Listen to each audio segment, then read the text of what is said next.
యోహాను 17వ అధ్యాయం. ఆ మాటలు చెప్పి యేసు ఆకాశం వైపు తలెత్తి చూస్తూ ఇలా అన్నాడు, తండ్రి, నా సమయం వచ్చింది. నీ కుమారుడు నీకు మహిమ చేకూర్చేలా నీ కుమారునికి మహిమ చేకూర్చు.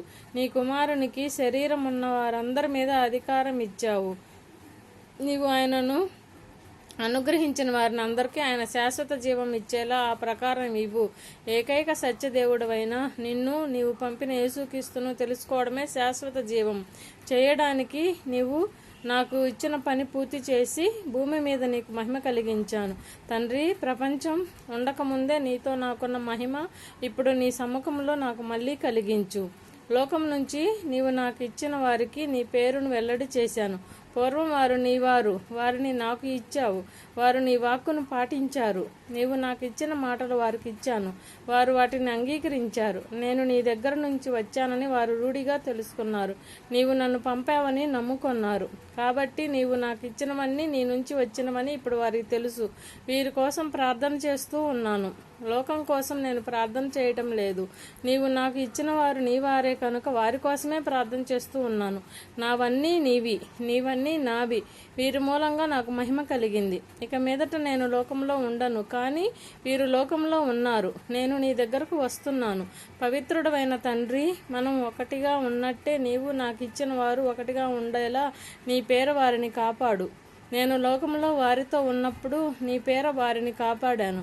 నీవు నాకు ఇచ్చిన వారిని నేను కాపాడాను. వారిలో ఎవరూ నశించలేదు. అయితే లేఖనం నెరవేరేందుకు నాశనానికి తగినవాడే నశించాడు. ఇప్పుడు నీ దగ్గరకు వస్తున్నాను. వీరిలో నా ఆనందం పూర్తిగా ఉండాలని ఈ మాటలు లోకంలో చెబుతున్నాను. నేను లోకానికి చెందిన వారిని కానట్టే వారు లోకానికి చెందినవారు కారు. అందువల్ల వారంటే లోకానికి ద్వేషం. లోకం నుంచి వీరిని తీసుకుపోమ్మని నేను నిన్ను అడగడం లేదు, కానీ దుర్మార్గుడి నుంచి వారిని కాపాడాలని అడుగుతున్నాను. నేను లోకానికి చెందినవాణ్ణి కానట్టే వారు లోకానికి చెందినవారు కారు. సత్యం చేత వారిని ప్రత్యేకించు. నీ వాక్యే సత్యం. నీవు నన్ను లోకంలోకి పంపినట్లు నేను వారిని లోకంలోకి పంపాను. వారు కూడా సత్యంలో ప్రత్యేకమైన వారు కావాలని నన్ను నేను ప్రత్యేకించుకుంటున్నాను.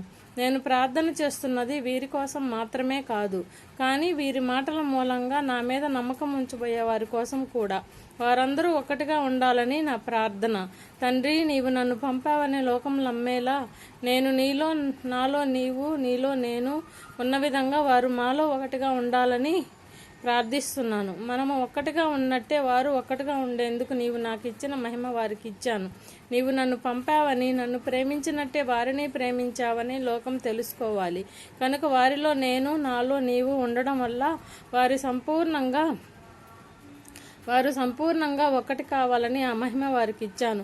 తండ్రి, నీవు నాకు ఇచ్చిన వారు నీవు నాకు ఇచ్చిన మహిమను చూచేలా నేను ఎక్కడ ఉంటానో వారు నాతో అక్కడే ఉండాలనే నా కోరిక. ఎందుకంటే జగత్తు పునాదికి మునిపే నీవు నన్ను ప్రేమించావు. న్యాయవంతుడైన తండ్రి, లోకం నిన్ను తెలుసుకోలేదు, కానీ నీవు నాకు తెలుసు. నీవు నన్ను పంపావని వీరు తెలుసుకున్నారు. నా మీద నీకు ఉన్న ప్రేమ వారిలో ఉండాలని, నేను కూడా వారిలో ఉండాలని నీ పేరును వారికి తెలియచేశాను, ఇంకా తెలియచేస్తాను.